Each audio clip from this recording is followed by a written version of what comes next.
And let's bring in legal analyst Michael Zeldin. Michael, thank you very much for joining us today. My pleasure. What are we going to hear from Trump's lawyers today in their opening arguments? I think that they will be attacking the key prosecution witness, Michael Cohen.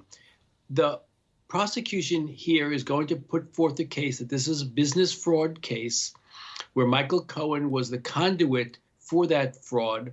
He was the one who paid Stormy Daniels, the porn star who alleged an affair with Trump, $130,000, and then was the person who received $130,000 in repayment reflected on the books of the Trump organization as legal fees. None of that is true. And Cohen, therefore, is a key witness in laying out the prosecution theory of the case.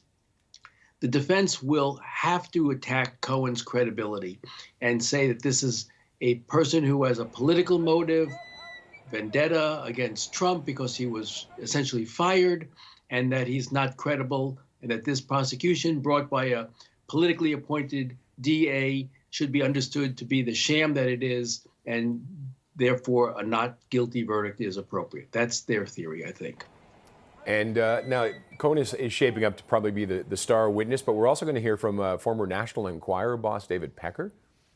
Yeah, exactly. So the theory here from the prosecution is that Trump suppressed the story of Stormy Daniels just before the 2016 election. She was alleging that they had an affair. This was right on the heels of Trump and the Access Hollywood tape that was released where he said he could grab people by their private parts at will. They were very concerned what the impact of another allegation like this was, so they suppressed it. They bought her off, if you will. David Pecker, the head of the National Enquirer, was that person who was to be the publisher of her story. So he bought it and then killed it. And what he's going to say is, I did that. And by the way, I did that for Trump before. This was a pattern of conduct that Trump and I had. And so he buttresses Cohen's story because you have an independent person, though he's received immunity from prosecution, who will support the allegations of Cohen. Now, bigger picture, we've never seen a former president criminally prosecuted. How is this being perceived by Americans, but also politicians? What are they thinking? Well, it's a great question.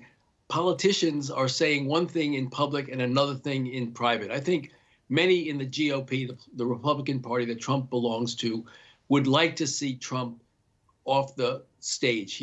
They understand that he is hurting them down ballot. Senate and Congress people are losing in record numbers because of him and his rhetoric. But in public, because he has such a command over the Republican base, they all speak favorably of him. So it's a very sad situation that way.